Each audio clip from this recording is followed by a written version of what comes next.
ఈ రోజు మీ అందరికీ జ్ఞాపకం ఉంటుంది, Vivekananda Reddy murder case break through వచ్చింది.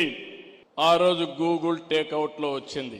ఎప్పుడు జరిగింది, ఏ విధంగా జరిగింది, అన్ని విషయాలు బయట వచ్చే పరిస్థితి వచ్చింది.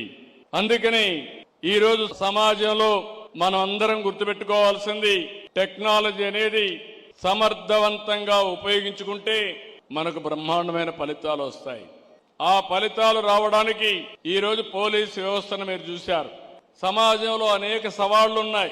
మొన్నటి వరకు ముఖ్యమంత్రిగా పనిచేసిన వ్యక్తి తెనాలి ఒక రౌడీ షీటర్, ఒక గంజాయి బ్యాచ్ పోలీసుల పైన దాడి చేస్తే ఆయనకు సంఘీభావంగా పోయి లా అండ్ ఆర్డర్ సమస్య సృష్టిస్తే చూస్తూ ఊరుకుండాలన్న తమ్ముళ్ళు అని మిమ్మల్ని అడుగుతున్నా. ఏమమ్మా చూస్తూ ఊరుకో ఉండాలని మిమ్మల్ని అడుగుతున్నా. మీకు రక్షణ అవసరం లేదా అని మిమ్మల్ని అడుగుతున్నా. రక్షణ కావాలంటే మీరు కూడా వాయిస్ రైజ్ చేయాలన్నా లేదా అని మిమ్మల్ని అడుగుతున్నాను. నేను అందుకే చెప్పా, బాబాయిని చంపి నేను ముఖ్యమంత్రిగా ఉంటే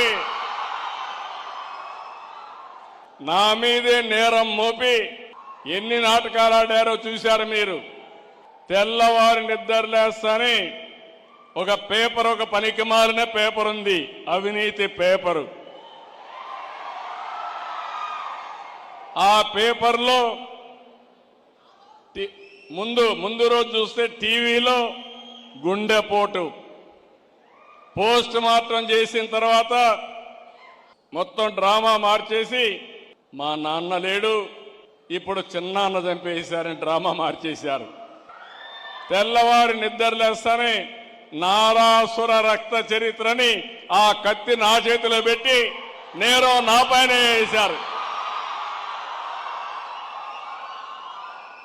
మా పోలీసులు అప్పట్లో ఏమారిపోయారు. సమాధానం చెప్పలేకపోయాం. ఒక్క విషయం మిమ్మల్ని అడుగుతున్నా, ఆ రోజుగానే నేను నేరస్తుల్ని అరెస్ట్ చేసుంటే మళ్ళీ ఎవడన్నా అలాంటి నేరం చేస్తాడా అని మిమ్మల్ని అడుగుతున్నా. చేస్తాడా తమ్ముళ్ళు? అంత దారుణంగా ఆ గొడ్డలితో నరికిన విధానం, రూమంతా కూడా రక్తం పడిపోయి బాత్రూమ్ వరకు లాక్కెళ్ళి ఘోరాతి ఘోరంగా మర్డర్ చేసిన వ్యక్తి రాజకీయాలకు అర్హులా తమ్ముళ్ళు అని మిమ్మల్ని అడుగుతున్నా. అలాంటి వాళ్ళ వల్ల ఈ రాష్ట్రానికి లాభం ఉంటుందా అని మిమ్మల్ని అడుగుతున్నా. చూసారు కదండి, మరి ఈ వీడియో కనుక మీకు నచ్చినట్లయితే ఒక లైక్ కొట్టేసి మీ అభిప్రాయాన్ని కూడా కామెంట్ బాక్స్ లో తెలియజేస్తూ ఇలాంటి ఇంట్రెస్టింగ్ అప్డేట్స్ కోసం మా ఛానల్ ని సబ్స్క్రైబ్ చేసుకోండి.